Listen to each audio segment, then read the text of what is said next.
Have you ever read a book about Stoicism, felt super inspired, and then nothing changed? You know the theories, you admire the ancient philosophers, but when Monday morning hits and your coffee spills, all that wisdom flies right out the window.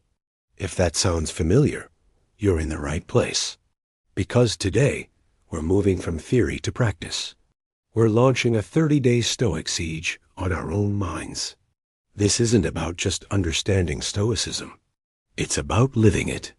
For the next 30 days, we will systematically train ourselves in the 3 core disciplines taught by Epictetus: the discipline of desire, the discipline of action, and the discipline of assent. It's going to be challenging. It's going to be uncomfortable. But by the end, you'll have forged a new level of resilience and inner peace.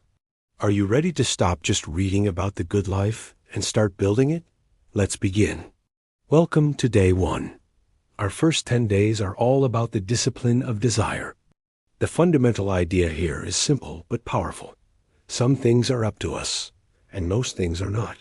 Our desires and aversions, our judgments, our choices, these are up to us. Our health, our reputation, what other people think, the traffic, these are not. The Stoic secret to tranquility is to desire only what is within our control and to accept what isn't with indifference. So for the next 10 days, your mission is to become a detective of your own desires. Every time you feel a strong craving for something, or a powerful aversion to something else, pause and ask, is this within my control? If you're wishing for a sunny day for your picnic, that's outside your control. If you're dreading a difficult conversation at work, the outcome is outside your control. Your task is not to magically stop wanting or dreading these things. Your task is simply to notice and label them. Keep a small journal or a note on your phone. Each day, write down at least 3 desires or aversions that targeted things outside of your control. For example, I was hoping the train would be on time. Or, I was afraid my boss wouldn't like my presentation. Just observe. Don't judge yourself for having these feelings. The goal of this first phase is awareness. We can't change what we can't see. By the end of day 10, you'll have a clear map of where your emotional energy is being wasted on the uncontrollable. This awareness is the foundation for everything that comes next. All right, welcome to day 11. You've spent 10 days observing your desires and aversions.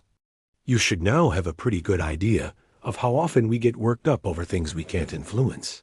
Now we move into the second phase, the discipline of action. This discipline is about our relationships with other people. It's about fulfilling our duties as human beings and members of our community. The Stoic philosopher Heracles imagined our duties as a series of concentric circles. The first circle is our own mind. The next is our immediate family. Then friends, then our local community, our country, and finally, all of humanity. Our job, according to the Stoics, is to constantly work on drawing these outer circles inward, to treat all people with the care and respect we would show our own family. So, for the next 10 days, from day 11 to day 20, our focus is on virtuous action. Each morning, I want you to set a simple intention. It could be, today, I will be more patient with my colleagues. Or today, I will listen without interrupting. Or today, I will do one small, unexpected act of kindness for someone. The key is to focus on your actions, not the results. You can't control whether your colleague appreciates your patience, but you can control whether you offer it. This is about acting with what the Stoics called a reserve clause. Do your best, but always with the mental note, if fate permits. Your goal is to act with kindness, justice, and integrity, regardless of the outcome. At the end of each day, reflect on your intention. Did you follow through? Where did you succeed? Where did you fall short? And most importantly, how can you do better tomorrow? This isn't about being perfect. It's about making a conscious effort to be a better person, one action at a time. We've reached day 21. You've practiced managing your desires and acting with virtue. Now we enter the final and most advanced stage, the discipline of assent. This is where the real Stoic superpower is built. It's all about how we interpret the events that happen to us. The Stoics believed that it's not events themselves that disturb us, but our judgments about those events. Someone cuts you off in traffic. The event itself is neutral.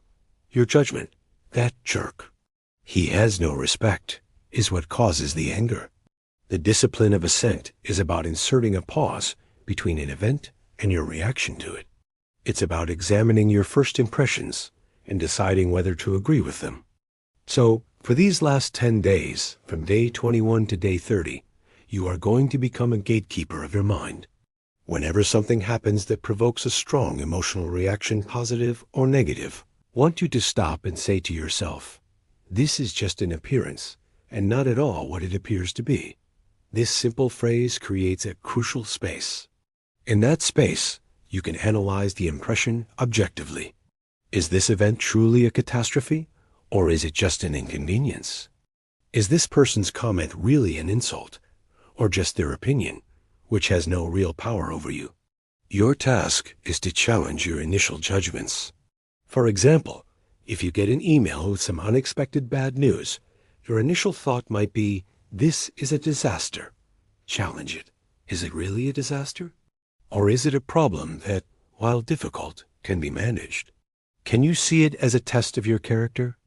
This practice, often called cognitive distancing, is the core of modern cognitive behavioral therapy, but the Stoics were teaching it 2,000 years ago. Don't expect to master this overnight. Your mind has well-worn paths of reaction. Our goal here is to begin carving new ones. Each time you catch a judgment and question it, you are weakening an old habit and strengthening a new one. Congratulations, you have made it to day 30. You have completed the 30-day Stoic siege. Take a moment to appreciate the effort you've put in. You've spent 10 days mapping your desires, 10 days focusing on virtuous action, and 10 days mastering your judgments. So what now? Stoicism isn't a 30-day fix. It's a lifelong practice. This challenge was just the boot camp. The real work begins now as you integrate these 3 disciplines into your daily life. You don't have to focus on them in separate blocks anymore. Instead, see them as a unified system. When you face a challenge, you can now approach it with a 3-pronged strategy. First, the discipline of desire. Remind yourself what's in your control and what isn't. Accept the situation as it is. Second, the discipline of action.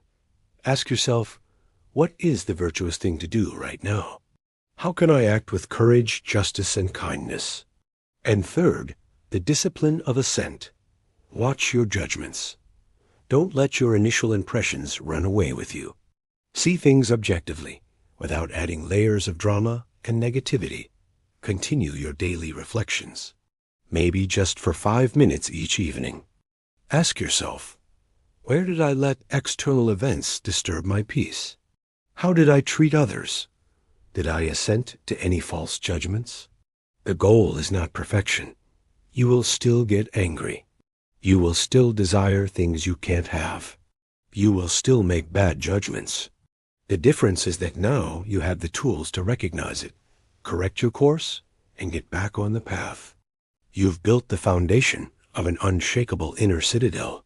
The world will continue to throw challenges at you, but now you are no longer a defenseless victim of circumstance. You are a practitioner, an artisan of the soul, capable of forging tranquility and strength from whatever life throws your way. Thank you for joining me on this journey. Keep practicing. And if you found this challenge valuable, please like and subscribe for more content on practical philosophy.